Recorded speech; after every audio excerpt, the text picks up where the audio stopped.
السلام علیکم۔ آج کا ہمارا سبق ہے سورۃ البقرہ آیت نمبر 21۔ اعوذ باللہ من الشیطان الرجیم، بسم اللہ الرحمن الرحیم۔ یا ایہا الناس اعبدوا ربکم الذی خلقکم والذین من قبلکم لعلکم تتقون۔ تو یا کو آپ تھوڑا کھینچیں گے کیونکہ یا کے اوپر کھڑا زبر بھی ہے اور مد جائز بھی ہے، تو یا کو تھوڑا کھینچیں گے، پہلے یا کو کھینچیں گے پھر الف اور یا کو ملا کے پڑھیں گے۔ یا کھڑا زبر یا، الف یا زبر ای، یا پیش یو، یا ایو، حا نون زبر حن، یا ایہا الناس اعبدوا، سین عین پیش سع، يا أيها الناس اعبدوا ربكم الذي خلقكم والذين من قبلكم لعلكم تتقون الذي جعل لكم الأرض فراشا والسماء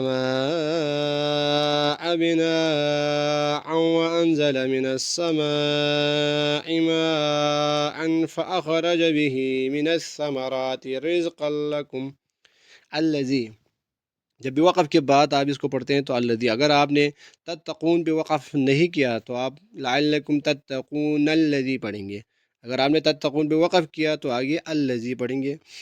الذی جعل لکم الارض فراشا، شین واو دو زبر، تنوین کے بعد جب تشدید آتے ہیں تو آپ نے نون غنہ کی آواز نکالنا ہے۔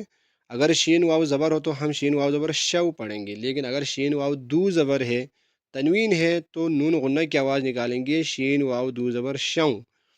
فراشا والسماء، میم پر کھینچیں گے کیونکہ یہاں پہ مد واجب ہے، یہاں پہ زیادہ کھینچنا ہے۔ پھر آگے بنا، نون بنا کی جو ہے نون پر بھی کھینچیں گے، یہاں پر بھی مد ہے، بنا آؤں۔ پھر حمزہ کے بعد، حمزہ کے بعد تنوین ہے، تنوین کے بعد جو ہے واو پر پھر تشدید ہے، تو یہاں پر بھی آپ نون غنہ کی آواز نکالیں گے، بنا آؤں آؤں۔ تو اگر حمزہ واو زبر ہے تو او ہوگا، تو حمزہ واو دو زبر ہے تو بنا او پڑھیں گے، او نون غنہ کی آواز نکالنا ہے۔ الذي جعل لكم الأرض فراشا والسماء بناء وأنزل من السماء ماء فأخرج به ہاک پر بھی تھوڑا کہنا، ہاک کے نیچے کھڑی زیر ہے، فأخرج به من الثمرات رزقا لكم فلا تجعلوا لله أندادا